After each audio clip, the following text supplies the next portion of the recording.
आज का हमारा जो विषय है वो है परमेश्वर आपको चुनता है। परमेश्वर आपको चुनता है। सो आइए हम प्रभु के वचन में चलेंगे। निकालिए इफिसियों की किताब नए नियम से 2 अध्याय और इसका 10वां पद। देखिए, जब आप इस सभा में आते हैं तो तमाम सभी लोग पुराने हैं, विश्वासी हैं। और जब आप एक पुराने विश्वासी हो जाते हैं, जब आप एक परिपक्व विश्वासी बनने लगते हैं, तो विश्वासी एक नई श्रेणी में जाता है, एक नए ओहदे में जाता है। और उसका नया जो ओहदा है वो होता है चेला। क्या होता है? चेला। सो अब आप नए विश्वासी नहीं रहे कि तेल और पानी को लेकर प्रार्थना कराएं, चंगाई को लेकर प्रार्थना कराएं, वरन आप चेला लोग हैं। सो आइए हम प्रभु के वचन में देखते हैं प्रभु का वचन क्या कहता है। इफिसियों 2:10। क्योंकि हम उसके बनाए हुए हैं और मसीह यीशु में उन भले कामों के लिए सृजे गए जिन्हें परमेश्वर ने पहले से हमारे करने के लिए तैयार किया। बस क्या लिखा है प्रभु का वचन? क्योंकि हम उसके बनाए हुए हैं और मसीह यीशु में, ध्यान से सुनते जाइए, इसलिए धीरे बोल रहा हूं मैं, क्योंकि हम उसके बनाए हुए हैं और मसीह यीशु में उन भले कामों के लिए सृजे गए हैं। क्या कहता है वचन? बहुत सुंदर बात है कि यीशु में उन भले कामों के लिए हम सृजे गए हैं जिन्हें परमेश्वर ने पहले से ही हमारे करने के लिए तैयार किया। लिखा है भले काम। बोलिए भले काम। भले काम। तो भले कामों के लिए प्रभु यीशु मसीह ने हमें सृजा, बनाया, हमें तैयार किया। और ये उसकी पूर्व योजना है। भले कामों के लिए उसने मुझे बनाया, आपको बनाया। कई बार मैं जब प्रभु के आगे प्रार्थना करता हूं तो अगर मैं कुछ गलती करता हूं तो मैं प्रतिदिन प्रभु के आगे प्रार्थना में ये रखता हूं, प्रभु, मैं ईमानदारी से बता रहा हूं जो मेरे शब्द होते हैं, मैं अपने शब्दों में ये बोलता हूं, प्रभु, मैं नरक की आग में जलने के लिए नहीं डरता, और ना मैं इसलिए डर रहा कि मेरी कोई गलती हो तो आप मुझे दंड दें, परंतु मुझे जो डर है वो ये है कि आपका जो दर्शन, आपकी जो योजना जो मेरे जीवन को लेकर है, जिसके लिए आपने मुझे पाला है, पोसा है, चुना है, बनाया है, प्रभु, वो दर्शन, वो योजनाएं मैं अपने जीवन में रहते हुए पूरा करना चाहता हूँ। जो आपने मेरे जीवन से उन बातों को रखा है, जो आपकी योजनाएं हैं, जो आपकी इच्छाएं हैं, मैं चाहता हूँ मेरी किन्हीं लापरवाही या गलतियों के कारण प्रभु आपकी वो योजनाओं में बाधा बने, रुकावट बने, मैं इसलिए आपसे क्षमा चाहता हूँ। मैं इसलिए क्षमा नहीं मांगता कि प्रभु मुझसे श्राप से बचा लो, मुझे दंड देने से बचा लो, या प्रभु मुझे क्षमा कर दे, जब मैं आपको मुंह दिखाऊंगा तो कैसे दिखाऊंगा, या मैं नरक की आग से जलने के लिए बचना चाहता हूं ना। मैं इन बातों को लेकर प्रार्थना करता ही नहीं। मेरे मन में हमेशा ये दुख होता है प्रभु से प्रार्थना करते हुए कि प्रभु, यदि मैंने आपकी आत्मा को शोकित किया है, जिसके चलते आप मेरे जीवन से जो योजना बनाना चाहते हैं, जो इच्छाएं रखना चाहते हैं, जिन कामों के लिए आपने मुझे सृजा है, उन कामों में विलंब ना हो, देरी ना हो। हालेलुया। प्रभु का वचन कहता है उसने हमें रचा है, बनाया है, सृजा है भले कामों के लिए। आप सब लोगों को प्रभु ने भले कामों के लिए सृजा है, बनाया है। इसीलिए आप इतने वर्षों तक परमेश्वर में टिके हुए हैं, बने हुए हैं। प्रभु आपको आशीषें दे रहा है। और हम भी जब एक पेड़ लगाते हैं, उसे खाद देते हैं, सींचते हैं, और कुछ सालों बाद जब वो बढ़ जाता है तो हम क्या अपेक्षा करते हैं? अभी हमारे लिए फल लाएगा। हम भी जब अपने घर में एक गमले में एक पौधा लगा लेते हैं तो हम दिन को गिनना शुरू कर देते हैं, अरे 10 दिन हो गए अभी तक फूल ही नहीं आया। क्योंकि हमने पौधा इसलिए नहीं लगाया कि ऐसे ही हम उसे पानी दें, बल्कि फूल देखने के लिए लगाया। किसान भी जब पेड़ लगाता है, सिंचाई करता है, खाद डालता है, फल की अपेक्षा करता है, तब उसे उगाता है। तो प्रभु ने आपके और मेरे जीवन को जो सृजा है, बनाया है, इसीलिए आप इतने वर्षों तक परमेश्वर में टिके हुए हैं, बने हुए हैं। और आपको इतने सालों से मेरा प्रभु जो आपको लगातार आशीष दे रहा है, सींच रहा है, आपकी ज़रूरतें पूरी कर रहा है, तो क्या हम अपने जीवन को ऐसा ही चलने दें? जो बीते वर्षों तक हम प्रभु को से आशीषें प्राप्त करते आ रहे हैं, सन 2022 लग गया, अब 23 आएगा, 24 आएगा, क्या हम यही रूटीन में चलने दें अपने इस जीवन को? प्रभु भी तो हमसे कुछ अपेक्षा करता है। हम तो अपनी बहुत सारी अपेक्षाएं परमेश्वर से करते हैं। हमारी प्रार्थनाओं में ना जाने हम क्या क्या बातों को प्रभु के आगे रखते हैं। प्रभु आप हमारे लिए कर दीजिए, आप हमारे लिए कर दीजिए, आप हमारे लिए कर दीजिए। मैं अगर आपकी प्रार्थना निवेदन पूछूं, सुनूं, तो आधा घंटा लग जाएगा आपको अपनी प्रार्थना को बताने में। मैं ये बोलता हूं, मैं ये मांगता हूं, ये हो जाए, ये हो जाए। क्या आपको अपेक्षा है प्रभु से कि प्रभु आपके लिए करे? क्या प्रभु आपसे अपेक्षा नहीं करता कि वो भी ये चाहता होगा कि मेरी ये बेटी या मेरा ये बेटा मेरे राज्य के लिए ये करे? हालेलुया। इतने सालों तक मैं प्रभु के आगे सच कह रहा हूं, ईमानदारी से मैं यही रो रो के प्रार्थना में बोलता हूं, प्रभु इतने सालों तक आप मुझे खिला रहे हैं, मेरी औलाद को खिला रहे हैं, मेरे परिवार को, मेरी कलीसिया को आप खिला रहे हैं। आप भी तो आशा रखते हैं मुझसे।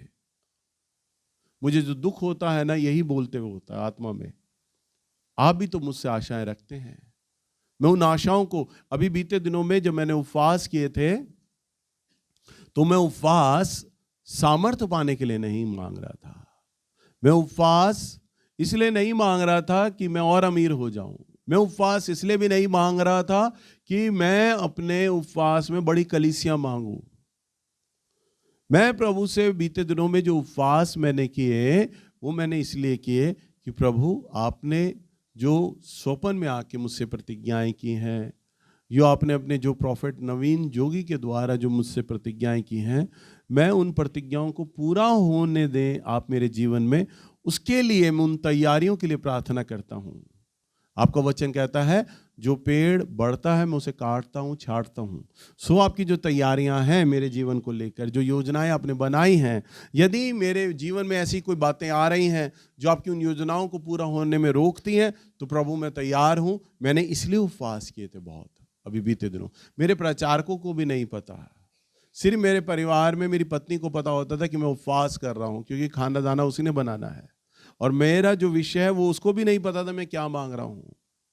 परंतु मैंने आपको बताया बीते दिनों में जब प्रभु के दास प्रॉफिट नवीन जोगी आए थे, तब उन्होंने मेरे लिए बोला, आपने जो उपवास किए हैं उन बातों के लिए जो परमेश्वर ने प्रतिज्ञाएं की हैं आपसे, उन्होंने बोला। मैं इतना सुनकर आनंदित हो गया। ये बात तो मेरी पत्नी तक नहीं जानती, किसी से मैंने शेयर ही नहीं किया, और मेरा प्रभु मुझसे बोल रहा है। उन्होंने कहा जो प्रतिज्ञाएं मैंने तुझसे बांधी मैं उन्हें अवश्य ही पूरा करूंगा, मैंने उन्हें ठान लिया है। हालेलुया। उन्होंने बोला, प्रभु कहते हैं आपके उपवास को गिना है मेरे प्रभु ने, आपके उपवासों को देखा, आपके रोने, आपके बलिदान को देखा है, इसलिए प्रभु आपके उपवास को ग्रहण करता है। तो मैं इसलिए उपवास करता हूं ताकि उन भले कामों के लिए आपसे भी मेरा परमेश्वर ये आशा करता है। आप 2 बजे वाली सभा में आए हैं, प्रभु आप नहीं जानते प्रभु आपसे कितनी आशाएं लगाए हुए हैं, कितनी उम्मीदें लगाए हुए हैं। और आप तो यहाँ जब 2 बजे वाली सभा में आते हैं, पुराने लोग हैं आपके हाथों में, तो प्रभु का वचन तक नहीं होता। बड़े दुख की बात है। और प्रभु मेरा आपसे आशाएं लगाए हुए हैं। अगर हम देखें एक चेले के अंदर, एक शिष्यत्व के में क्या गुण होने चाहिए भले कामों के लिए, अभी हम सीख रहे हैं ना कि भले कामों के लिए प्रभु ने हमें सिरजा है। तो बीते 27 साल में पवित्र आत्मा के द्वारा जो मैंने सीखा, क्या है वे भले काम, उनको मैंने लिखा, नोट किया, और उन भले कामों को मैं आपको बताने का प्रयास कर रहा हूं। परंतु बहुत सारी बातें आपको बताने के लिए, सिखाने के लिए, इसलिए हम जल्दी जल्दी उस बातों को देखते सुनते चलेंगे। तो शिष्यत्व के गुण क्या हैं, भले काम की वो बातें क्या हैं? भला काम है सबसे पहले गैर विश्वासियों को यानी अविश्वासियों को सुसमाचार प्रचार करना, साझा करना। क्या है सबसे पहला भला काम? विश्वासियों को सुसमाचार प्रचार करना। मुझे प्रभु की आत्मा ने सिखाया है, सबसे इस संसार का सबसे परोपकारी जो काम है, सबसे महत्वपूर्ण जो काम है, सबसे बड़ा जो काम है, वो है प्रभु का सुसमाचार प्रचार करना। प्रभु का सुसमाचार प्रचार करना। इस संसार में जब लोग पानी का प्याऊ लगवाते हैं तो लिखते हैं हमारे स्वर्गीय फलाने फलाने की श्रद्धांजलि में ये प्याऊ बनवाया गया। पार्कों पे लोग बेंच बनवाते हैं, अस्पताल बनवाते हैं, लिख देते हैं हमारे फलाने फलाने की यादगारी में ये बनवाया गया। लोग खाना बंटवाते हैं, गरीब लोगों को कंबल देते हैं। अच्छी बातें हैं, ये क्या है? अच्छी बातें हैं। प्रभु यीशु मसीह भी जब अपने चेलों के संग बैठे हुए थे ना, तो एक पापिनी स्त्री आई और लिखा है और जटामासी के पात्र में, संगमरमर के पात्र में बहुत महंगा बहुमूल्य इत्र लाई, और लिखा है उसने वो तोड़ दिया और प्रभु के पैरों पर डाला, प्रभु के ऊपर डाला, और रो रो कर प्रभु के पैरों को चूमती रही और सारा इत्र प्रभु के हाथों में डाल दिया। और जब इत्र फैला, चेलों की नाक में वो इत्र की सुगंध गई और आपस में वो देखने लग गए, चकराने लग गए और बोलने लग गए, अरे ये तो बहुत बहुमूल्य इत्र है। भाई इत्र कैसे पता चला चेलों को कि बहुमूल्य है? सूंघने से। और तब वे कुड़कुड़ाने लगे, बोलने लगे, अरे इतना बहुमूल्य इत्र तुमने क्यों बहा दिया, क्यों तोड़ दिया इतना? यानी 200 दिनार तब एक बहुत बड़ी रकम हुआ करती थी। हालेलुया। कई बार मेरी ताऊ से बात होती है तो ताऊ बोलते हैं, बेटा हमारे जमाने में एक आना चलता था, एक आने में ये सामान मिल जाता था। हम भी अपने बच्चों को बताते हैं, बेटा हम जब स्कूल जाते थे तो चवन्नी लेके जाते थे, 4 आने। बड़े हुए 9th में 10th में चले गए तो मम्मी अठन्नी दिया करती थी, उसी में टिक्की पीस आ जाता था। अठन्नी के अंदर सारी चीजें आ जाती थी, कुछ भी खरीद लो, गट्टा खरीद लो, हैं कुछ भी खरीदो, टिक्की पीस ले लो, जूस ले लो, कुछ भी ले लो, सब आ जाता था। अब तो 50 पैसे की वैल्यू ही नहीं है, दिखाई नहीं देता। हाँ दिखता है तो बेट में दिखाई देता है। हालेलुया। कोई वैल्यू नहीं। अभी कुछ सालों पहले पैसा इतना गिरा हुआ था, 2000 साल पहले क्या कीमत रही होगी पैसे की। और उन 2000 साल में 2000 दिनार आज मैं समझता हूं करोड़ों और अरबों रुपया होता होगा। इतना बहुमूल्य, इतना कीमती वो इत्र गिराया गया। किस पर? प्रभु यीशु मसीह पर। और चेले बुड़बुड़ाने लगे, कुड़कुड़ाने लगे, तुमने ये क्यों दे दिया, इतना पैसा वेस्ट कर दिया। 200 दिनार का तो खाना तुम गरीबों को बांट सकती थी, तुम्हें परोपकार मिल जाता। बहुत गरीबों को हम 200 दिनार में बहुत सारा खाना खिला सकते थे, सैकड़ों और हजार लोगों को हम कंगालों को खिला सकते थे। प्रभु यीशु मसीह टोकते, नहीं, कंगाल तो तुम्हारे साथ सदा रहेंगे परंतु मैं ना रहूंगा। और इसने ये जो प्यार दिखाया है बहुत उत्तम दिखाया है। हालेलुया। इसका जो प्यार है वो दिखा रहा है, इसके जो अधर्म थे, पाप थे, वो क्षमा किए गए। और ये बात बड़ी अच्छी लगती है मुझे मेरे प्रभु के मुंह से, कंगाल तो तुम्हारे साथ सदा रहेंगे। और वो आज हैं कंगाल। आज लोग प्याऊ लगाते हैं, खाना बंटवाते हैं, कपड़ा बंटवाते हैं कंगालों के लिए।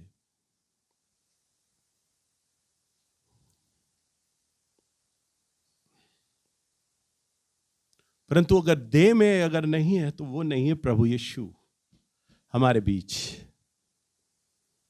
वो आत्मा में है और उसकी इच्छा है हमारे बीच, और वो चाहता है कि मेरी इच्छा को पूरा करो। कंगालों को भोजन खिलाना, कंबल बांटना मैं मना नहीं कर रहा, अच्छी बात है, भली बात है, पर मेरे प्रभु से बहुत नीचे है।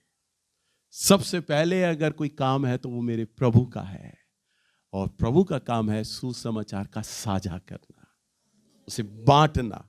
अगर प्रभु यीशु मसीह के सुसमाचार का साझा करने में कोई व्यक्ति अगर प्रार्थनाओं का योगदान दे रहा है, उपवास कर रहा है, तो सबसे बड़ा दान दे रहा है। कोई अगर सुसमाचार को पूरा होने के लिए हो सकता है उसके पास वचन का प्रकाशन ना हो, वचन प्रचार करना ना आता हो, परंतु एक प्रचारक के ऊपर धन लगा रहा है ताकि मेरे धन के द्वारा ये प्रचारक सैकड़ों और हजारों आत्माओं तक पहुंचे और प्रभु का वचन का प्रचार करे। तो मैं कहता हूं लाखों कंगालों को भोजन खिलाने से उत्तम है कि सुसमाचार पे पैसा लगाया जाए। सच कह रहा हूं मैं, क्योंकि दुनिया का सबसे प्रभावशाली काम है। क्योंकि कंगालों को भोजन तो अन्य जाति भी खिला देते हैं, सेठ लोग भी खाना खिला देते हैं, परंतु प्रभु का सुसमाचार तो सिर्फ विश्वासी ही समझेगा। अन्य जाति को कोई लेना देना नहीं, विश्वासी ही समझेगा। और उन विश्वासियों में से भी विरले होते हैं, विरले 2002 बजे वाली कलीसिया है, मैं एक एक को खड़ा करवा दूं, परंतु आप लोग अपना ही अवलोकन कर लो, अपने को ही चेक कर लो। एक कहावत है ना, अपनी गिरेबान में झांकना, तो अपने को ही झांक लो, आप कितना सुसमाचार प्रचार कर रहे हो प्रभु का। तुम 2 बजे वाले लोग हो, चेला लोग हो, प्रभु तुम्हारे अंदर अपना चेला देखता है। तुम में से कितने लोग हैं जो प्रभु का सुसमाचार साझा करते हैं, बताते हैं? कितने लोग? आप बोलेंगे भैया मुझे प्रचार करना नहीं आता। ठीक है, मैं आपकी बात बड़ी करता हूं, प्रचार करना नहीं आता। आपके पास पैसा है, आप पैसा लगाइए। आपके पास शरीर का मेहनत है, आप वो शरीर की मेहनत करिए। वो भी नहीं है तो आप प्रार्थना करें, उपवास करें। आप चर्च के लिए प्रार्थना करें, उपवास करें। प्रभु आप हमारे चर्च में आप बाढ़ के समान अनगिनत लोगों को लाइए। आप उन लोगों को लाइए जो धर्म के भूखे और प्यासे हैं मेरे परमेश्वर, मैं उनके लिए उपवास करता हूं। क्या आप करते हैं उपवास ऐसे लोगों के लिए? उपवास करें। प्रभु हमारी सेवा, हमारा चर्च उन लोगों तक पहुंचे, हमारी कलीसिया उन लोगों तक पहुंचे जो तेरे वचन के लिए भूखे हैं, प्यासे हैं, जो जीवित ईश्वर को ढूंढ नहीं पा रहे हैं। हम आपको जान पाए प्रभु, परंतु और बहुत सारे लोग हैं अनगिनत जो नहीं जान पा रहे। प्रभु आप ऐसा कुछ करें कि आप हमारी सेवाएं उन तक पहुंचा दें। हालेलुया। आपकी प्रार्थनाओं को सुनकर प्रभु स्वर्ग से अपनी सहायता को भेजेंगे। मैं, मेरे प्रचारक लोग, हमारे क्वायर के लोग, हमारे वॉलेंटियर लोग, हमारे चेला लोग, हमारे कलीसिया के विश्वासी लोग ऐसे घर के दरवाजों तक पहुंच जाएंगे। परंतु वो कब होगा? जब आप प्रार्थनाएं करेंगे सुसमाचार के लिए। प्रभु की सबसे बड़ी सेवा है और सबसे बड़ा दुख है, इसमें सबसे बड़ा कम पैसा दिया जाता है। इसके लिए बहुत कम ऐसे लोग हैं जो ध्यान देते हैं। इसके लिए ऐसा है, बहुत कम लोग हैं जो मेहनत करते हैं, बहुत कम लोग। कई बार मैं अपने जीवन की गवाही बताता हूं। 8 साल हो गए थे, मेरे पास कोई भेंट नहीं आती थी, कोई शाबाशी नहीं मिलती थी, परंतु मैं लगातार इन 8-9 सालों तक कंटिन्यूसली लगातार बिना किसी की सहायता के, बिना किसी की शाबाशी के मैं सुसमाचार प्रचार करता रहा। तभी तो आज मेरे सामने वो सेवा का फल है। मैं रुका नहीं, कंटिन्यूसली लगातार चलता रहा, प्रचार करता रहा, अपमान सहता रहा, कठिनाई सहता रहा, परंतु लगा रहा। और आज मेरे लगातार चलने से प्रभु का अनुग्रह मेरी सेवा पर आ गया। हालेलुया। जब आप प्रभु का साझा करते हैं, उसके वचन का जब साझा करते हैं, आप स्वर्ग को अपनी ओर आकर्षित करते हैं, स्वर्ग आपकी ओर खिंच जाता है। क्योंकि तब आप अपने लिए कुछ नहीं मांगते, आप दूसरों के लिए वो करते हैं। और काम किसका होता है? परमेश्वर का होता है। और परमेश्वर उन लोगों को सराहता है, हां ये वो मेरी बेटी है, हां ये वो मेरा बेटा है जो मेरी सेवा के लिए भाग रहा है, दौड़ रहा है। ऐसे लोगों को प्रभु चुनता है। सो परमेश्वर ने सबसे बड़ी आज्ञा जो दी थी, मत्ती की किताब इसका 28 अध्याय और इसके 19वें पद में अगर हम देखें, यहां पर बहुत सुंदर बात लिखा है। मत्ती की किताब 28 अध्याय और इसका 19वां पद। इसीलिए तुम जाओ, सब जातियों के लोगों को चेला बनाओ और उन्हें पिता और पुत्र और पवित्र आत्मा के नाम से बपतिस्मा दो और उन्हें सब बातें जो मैंने तुम्हें आज्ञा दी हैं मानना सिखाओ, और देखो मैं जगत के अंत तक सदा तुम्हारे संग हूँ। बस प्रभु क्या कहता है, इसलिए जाओ और सब जातियों के लोगों को मेरा चेला बनाओ। जाओ, क्या कहता है, जाओ। वो आपको भी आज्ञा देता है, जितने लोग हैं यहां, जाओ। हर एक भाई को, हर एक बहन को प्रभु आज्ञा दे रहा है, तुम जाओ और जाकर सब जातियों को चेला बनाओ। पर मैं एक और शब्द जोड़ता हूं, प्रभु कहते हैं जाओ और सब जातियों को मेरा चेला बनाओ और उन्हें पिता, पुत्र और पवित्र आत्मा के नाम में बपतिस्मा दो, और जो जो आज्ञाएं मैंने तुम्हें दिया है उन्हें उनका पालन करना सिखाओ। हालेलुया। जाना और उन्हें सिखाना, उन्हें शिक्षित करना एक समय लगता है। ये नहीं माइक लिया और चालू हो गए और बोल दिया। मेरे जितने भी पुराने लोग हैं, और जब जब जहां जहां मैंने कलीसिया स्थापना किया है ना, आप उन लोगों से पूछ लो मैंने अपनी शुरुआती दिनों में कितना संघर्ष किया था उस जगह पर। सबसे पहले जब मैं संजय के घर आता था, अगर इससे पूछो तो ये बताएगा, इसकी मम्मी बताएगी, जब मैं इनके घर आता था, इनके घर जब आता था तो मैं बाहर साइकिल रख दिया करता था। इनके घर के बाहर 4-5 फुट पानी 12 महीने इकट्ठा ही रहता था, तालाब बना रहता था। ऐसे ही होता था ना बेटा।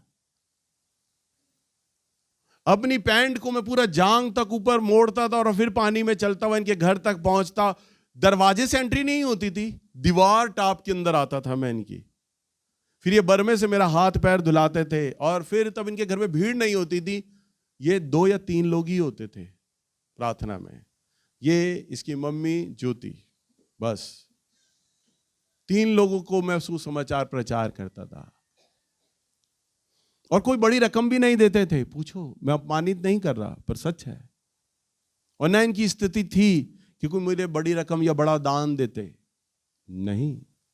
पर मैं क्यों जा रहा था? मैंने प्रभु से सीखा था मुझे जाना है। और ये सिलसिला 1 हफ्ते नहीं चला, एक लंबा अरसे, कई महीनों तक मैं इनके घर में जाता रहा। फिर इसकी मम्मी के द्वारा मैं कई लोगों तक जाता रहा। एक दिन में 4-4, 5-5 सभा लेता था, मैं जाता था, रात भर घर में आता था। फिर तोमर कॉलोनी में जाना मैंने शुरू करा उनके माध्यम से। तोमर कॉलोनी में जब मैं कुछ लोगों में गया, वहां उन्होंने प्रार्थना सभा बंद करने के लिए बोल दिया। उन्होंने कहा, जिस परिवार में जाता था, भैया हम आपको भेंट नहीं दे सकते, दान नहीं दे सकते। मैंने कहा कोई बात नहीं। लोगों में ये बातें आ गई, भैया आते हैं चाय बिस्कुट नमकीन कराना पड़ता है, वो खर्चा भी नहीं कर सकते। मैंने कहा आप चाय बिस्कुट नमकीन मत करो, मुझे पानी पिला सकते हो वो पिला दो, बस। वो ना पिलाओ तो वो भी मत पिलाओ, मुझे पैसा भी नहीं चाहिए, आप बैठो और वचन सुनो। तब धीरे धीरे करते करते अम्मा जी आई, प्रदीप की मम्मी, उन्होंने कहा भैया मेरा घर बड़ा है। फिर उनके घर में प्रार्थना सभा होने लग गई। फिर दूसरे लोगों के घरों में धीरे धीरे प्रार्थना होती। सब बहुत प्रार्थना की कठिनाइयां आई। कोई ये नहीं कहता था हम आपको पैसा दे देंगे, शाबाशी दे देंगे, किसी ने कोई तो नहीं, पर सिर्फ मेरे प्रभु की मुझे आज्ञा थी, तुम जाओ और जाकर मेरे बारे में बताना सिखाओ। मुझे वहां से कोई पैसा, भेंट, दान, महिमा, आदर, सम्मान कुछ नहीं मिलता था। शैतान कई बार विचार देता था, क्यों जा रहा है, कोई आदर नहीं है, कोई प्यार नहीं है, कोई इज्जत नहीं है, तेरे पीठ पीछे तो लोग ये बातें करते हैं, ये है करते हैं। परंतु मैं जाता रहा।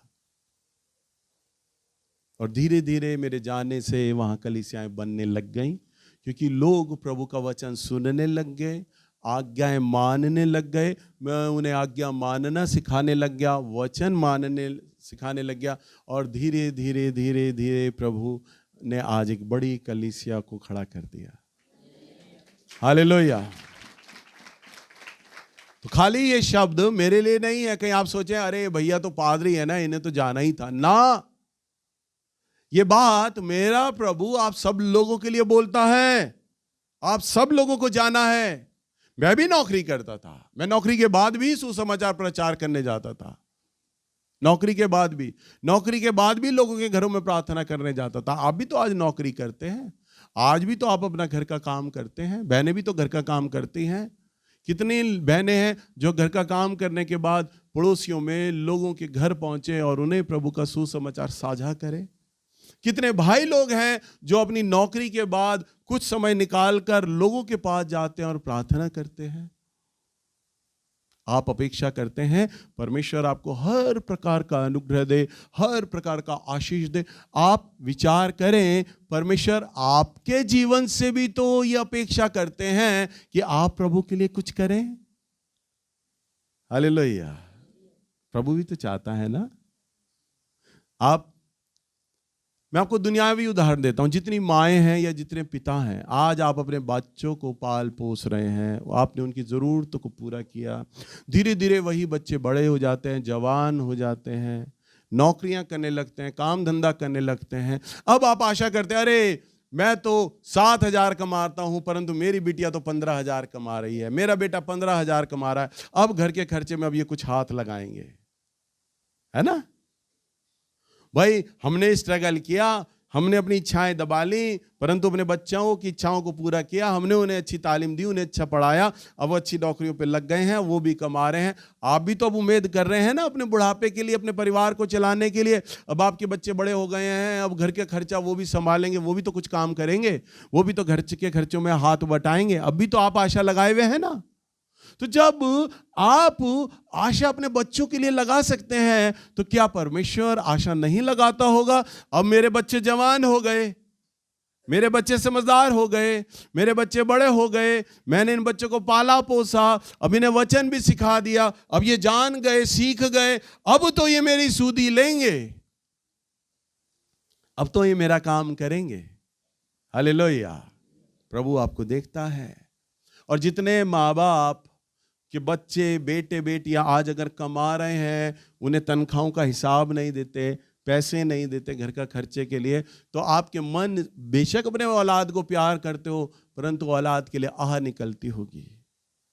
कई बार शायद समझाते होंगे, डांटते होंगे, हमने तुम्हें पाला पोसा, अब तुमसे ये भी नहीं हो रहा, तुम पैसा कमा रहे हो, कुछ पैसा तो दो घर के खर्चे के लिए। है? सुन रहे हैं ना आप लोग? आपके मन में भी शिकायत आती होगी। सेम ऐसे ही इसी प्रकार प्रभु के हृदय में भी आप लोगों को लेकर शिकायत है। सच कहता हूं मैं। वो शिकायत करता है आपसे कि तुम साझा नहीं कर रहे मेरा वचन।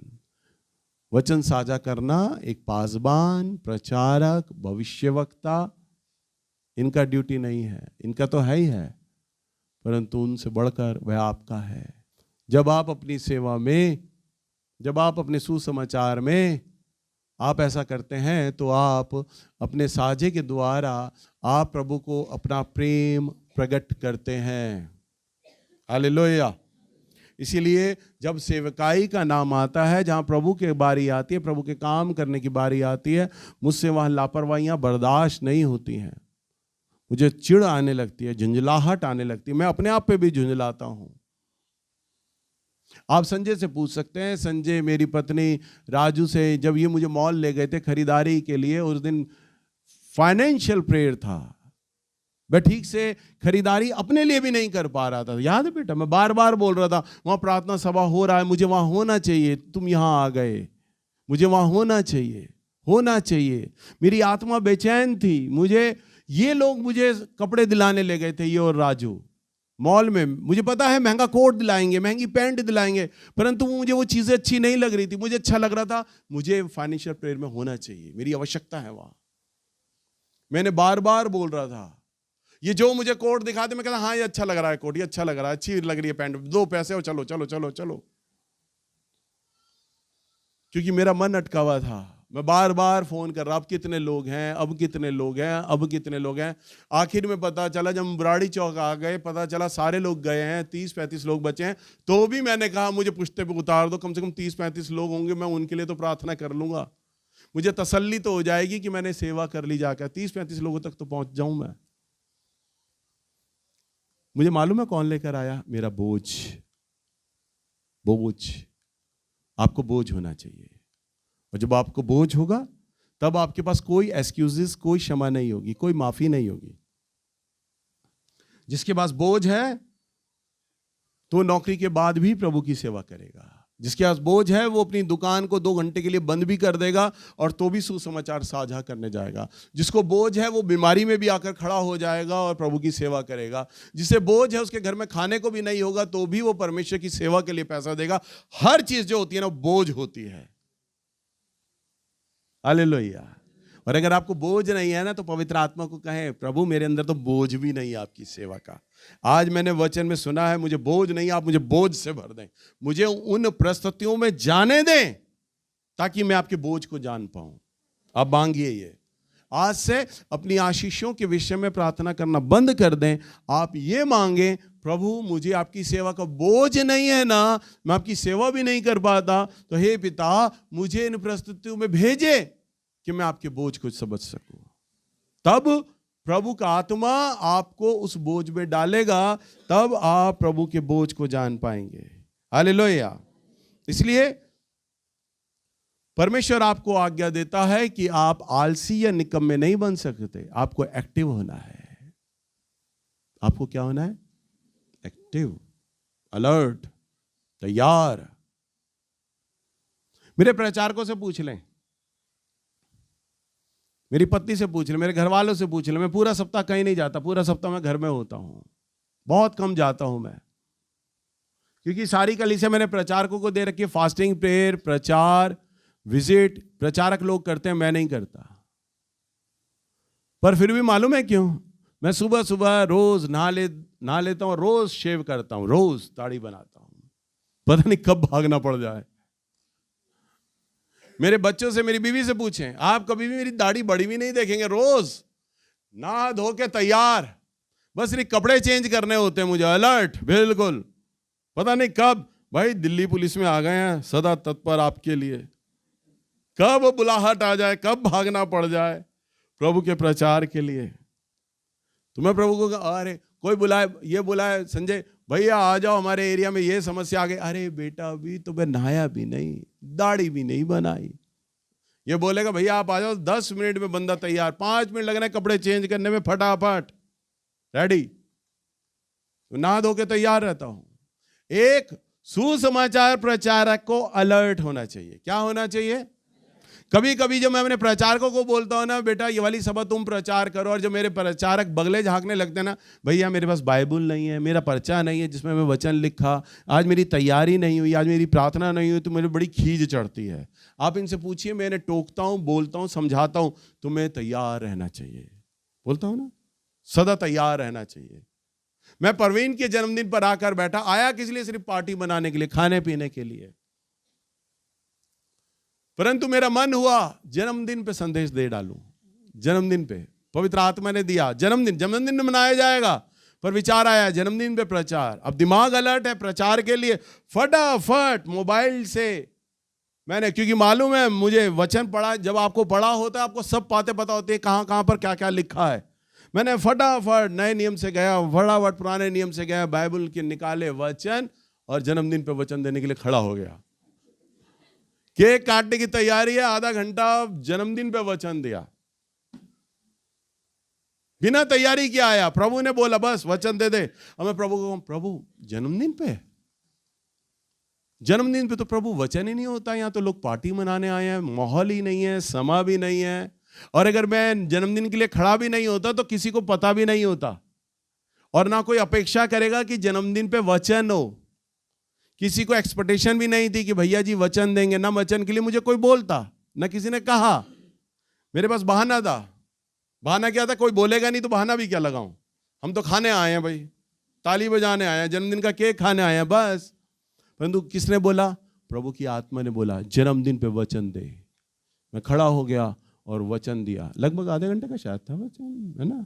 वचन देने का मुझे बड़ा आनंद आ रहा था, मैं सोचा कि एक और देर करा दूं, परंतु मैंने वचन दिया। तो ये कौन दिलाता है आपको? बोझ। और बोझ के सामने कोई एक्सक्यूजेज नहीं होते।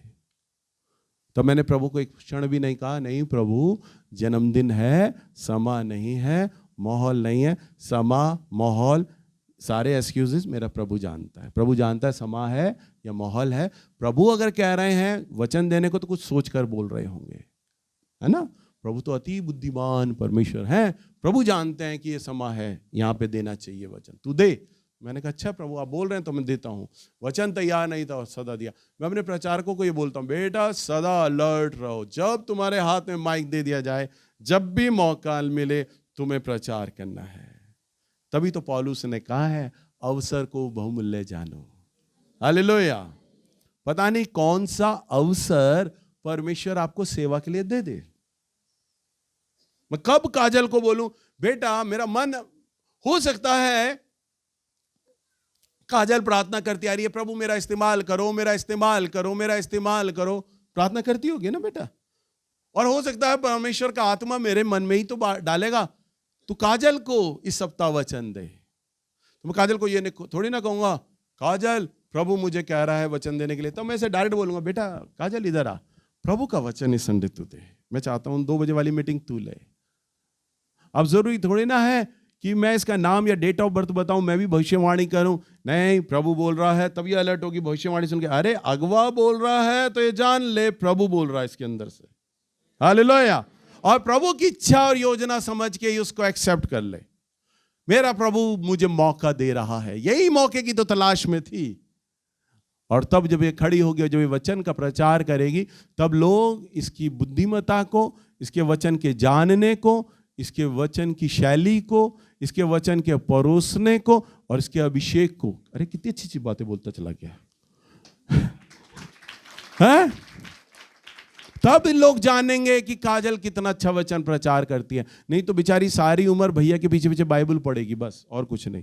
परंतु जब ये प्रचार करेगी तब, अभी आप मेरे लिए ताली बजा रहे हो ना, अच्छा होगा जब इसके लिए बजाओगे। हालेलुया। और तब लोग अवाक रह जाएंगे, चौंक जाएंगे, अरे काजल इतना अच्छा वचन प्रचार करती है, हमें तो पता ही नहीं था। हालेलुया। तब मैं भी जब सुनूंगा अरे प्रभु तो इसे इतना अच्छा इस्तेमाल करता है, पर ये हुआ कैसे? जब मैंने इसे मौका दिया। परंतु मैं इसे मौका कैसे दूंगा? जब प्रभु मेरी आत्मा में होकर मुझे बोलेंगे, विचार देंगे। परंतु जब मैं इसे मौका देता हूं बोलने का, तो मैं नहीं वरन मेरा परमेश्वर इसे मौका देता है। परंतु अगर ये उस अवसर को लेने से चूक जाए, नहीं भैया हम तो आपको सुनने आए हैं, आप ही प्रचार करो ना। अरे मैं तो प्रचार कर ही लूंगा, मैं तो तैयार हूं। मैं से 2-4 बार बोलूंगा, नहीं बेटा मेरा मन है, मेरा मन है। ये कहेगी नहीं भैया 2 बजे वाली में सारे पुराने लोग आते हैं और सब ये चाहते हैं कि नैल्स भैया प्रचार करें, आप प्रचार करें, हम आपको सुनने आते हैं। मैं से जोर दूंगा, नहीं बेटा मैं कुछ चाहता हूं, मेरे अलावा कुछ और कोई नया प्रचार करे, तू करना। ये कहेगी नहीं आप संजय को दे दो, मार्क भाई को दे दो, XYZ किसको दे दो, मुझे मत दो, अभी मेरी तैयारी नहीं है। तो इसने क्या किया? उस अवसर को चुका दिया, गवा दिया। अब पवित्र आत्मा नहीं पता कितने दिन, महीने या साल बाद अब इसे मौका दें। इसलिए पौलुस ने बहुत अच्छी बात कही है, अवसर को बहुमूल्य जानो। प्रभु आपको कब मौका दे देंगे खड़ा करने के लिए, आप उसे अनजान मत रहो। जब आपको बोलता है खड़े हो जाओ, प्रचार करो, आराधना करो, भविष्यवाणी करो। आपके पास कोई एक्सक्यूजेस नहीं होना चाहिए। मैं तैयार हूं, मैं करने के लिए तैयार हूं, क्योंकि मैं जानता हूं जो यहां खड़ा है ना मेरा परमेश्वर, जब आप उसके संग हो लेते हैं ना, तब आप खुद परिपूर्णता में आ जाते हैं। हालेलुया। कई साल पहले जब मैं प्रचार के लिए आता था, हर शनिवार मेरी पत्नी का मेरे से झगड़ा होने लग जाता था। संडे चर्च से निकलते वक्त और ज्यादा झगड़ा हो जाता था। अकारण बेवजह वो गुस्सा कर जाती थी। है तो नहीं यहाँ पे वो, तभी बोल लूं, खुल कर बोल सकता हूं मैं। तब वो गुस्सा करती थी अकारण बेवजह। वो नहीं, वो तो बात ये भी जानती है। और मेरा मन खराब हो जाता था, क्योंकि जब आपने प्रचार करना है तो कैसे करना है? मन से करना है, विचारों से। अगर मेरे पैरों में दर्द हो तो मैं कुर्सी पे बैठ के प्रचार कर लूंगा। मेरे हाथों में माइक पकड़ने की ताकत ना हो तो भाई लोग माइक को स्टैंड पे लगा देंगे। मुझे क्या चाहिए? 2 चीजों का सपोर्ट चाहिए, कि मेरा माइंड और मेरी जबान, बस ये काफी है मेरे लिए। सेवा हो जाएगी, वचन प्रचार हो जाएगा। और अगर यही डिस्टर्ब हो जाए तो प्रकाशन कहां से आए, कैसे वचन बोला जाए? अब मेरा पत्नी से झगड़ा हो गया, मैं प्रचारकों को तो बताऊंगा नहीं, अपने बहन भाइयों को तो बोलूंगा नहीं, मेरा झगड़ा हो गया। तो मैंने क्या बोलता था, बीपी लो हो गया मेरा। अब बीपी लो, संजय की मम्मी वो नमकीन पानी में भी घोल के पिला रही, अरे भैया का बीपी लो गया, पी लो भैया। अब नहीं पीना पड़ता था तो भी मैं पीता था, मुझे पता था बीपी लो तो है नहीं, पीना तो पड़ रहा है, मैं फिर भी पीता था। फिर संजय को बोलता था, संजय प्रचार कर तू। क्या भैया मेरी तैयारी नहीं है। मैं मिनी को कहता था, मिनी कहती थी पर ये बोल लेंगे। मैं परवीन को कहता था, सारा प्रचार घूमता रहा। मैं एक आधा तो प्रचार कर लो कोई। फिर कोई ना कोई प्रचारक वो सभा लेता था, भैया जी हो जाते थे बीपी लो में। फिर एक हफ्ता ऐसे ही चला जाता था, फिर अगला हफ्ता आता था, फिर ऐसे ही होता था। एक हर सप्ताह ऐसे होने लग गया। अचानक मैं प्रार्थना कर रहा, प्रभु की आत्मा ने बोला, शैतान तेरी इस कमजोरी को जान गया है, इसलिए हर शनिवार तेरे घर में झगड़ा होता है, सावधान हो। जब प्रभु ने बोला मैं जान गया। उसके बाद फिर शनिवार आया, झगड़ा हुआ। मैंने कहा अब तो चाहे कितना ही मूड खराब हो, मैंने आना है सेवा में, कोई बीपी लो नहीं। और मैं आता यहां पर आराधना के बेमूड हुआ दिमाग चिड़चिड़ा गुस्से में बैठ जाता था। और आराधना तो मुझे वैसे ही प्रिय बहुत है, और जब आराधना के गीत सुनते मैं आनंद से भर जाता, शांति भर जाता, सारा लड़ाई झगड़ा भूल जाता। बीपी लो ना होने पर भी मेरा नॉर्मल होता और मैं खड़ा हो जाता सेवा में और प्रचार करता। धीरे धीरे धीरे धीरे कई हफ्ते ऐसे ही होते रहे, लड़ाई झगड़ा होता रहा, मैं आता रहा, लड़ाई झगड़ा होता रहा, मैं आता रहा, लड़ाई झगड़ा होता रहा, मैं आता रहा। शैतान ने देखा हर सप्ताह लड़ाई झगड़ा करा रहा हूं, इसने तो नुक्ता पकड़ लिया, ये आराधना में ही चला जाता है, मन शांत कर लेता है और वचन देता ही तो रुक नहीं रहा। फिर हमारा शनिवार को और संडे लड़ाई झगड़ा होना बंद हो गया। हालेलुया। शैतान ने चाल समझ ली, ये मेरी चाल को समझ गया है, मैं कैसे रोक रहा था। शैतान आपको ऐसे ही रोकता है। जितने भी सेवा करने वाले लोग हैं ना, शैतान आप सबकी चालों को जानता है, आपकी सबकी कमियों को जानता है। मत दो अपनी उन कमजोरियों को उसके हाथ में, वो रोकता है। समझो और जानो, आपको प्रभु की सेवा के लिए तत्पर होना है, अवसर को बहुमूल्य जानो। हालेलुया। और जब आप आकर खड़े हो जाते हैं तो प्रभु की आत्मा आपका खुद ब खुद इस्तेमाल हो लेगी। और उसके बाद तो सच सच सच, मेरा कई बार वास्तव में बीपी लो होता है। कई बार मैं चर्च में आता था, मेरा बीपी लो हो जाता था। और जब मैं चलता था, कई बार चर्च में आता था तो एक पैर इधर रखूं, दूसरा पैर उधर पड़े, तीसरा पैर ऐसे लगता था जैसे पौवा पी के आया हूं। होता था ये दुनिया झूम रही है, ये अंबर नाच रहा है, ऐसे होता था। कई बार सच कह रहा हूं, जब मैं आता था और मैं कहता था, हे पवित्र आत्मा, मैं आ गया हूं आपकी सेवा के लिए, आप मेरा उपयोग कीजिए। अंजलि या संजू आराधना कर रहे हैं, ये मेरी आंखों में आंखें डाल के बोलते, भैया अब आराधना बंद कर दे, बहुत गाली है। तब मैं कहता, हाँ बंद कर दो, मुझे बुला लो। तब ये प्रार्थना करके मुझे बुला लेते, और मैं सच सच कहता हूं, मैं माइक पकड़ता, मुश्किल से 5 मिनट लगते थे, पूरी तरह नॉर्मल हो जाता था। कहाँ गया मेरा ब्लड प्रेशर, लो हाई, कुछ नहीं होता था, सारी कमजोरी दूर हो जाती थी, भला चंगा हो जाता था। और मैंने ये जाना, मुझे कहते हुए अच्छा नहीं लगता अपने पिता के लिए बोलते हुए, पर मुझे कहते हुए अच्छा लगता है, मेरा पिता बड़ा चालाक है अपनी सेवा को लेकर।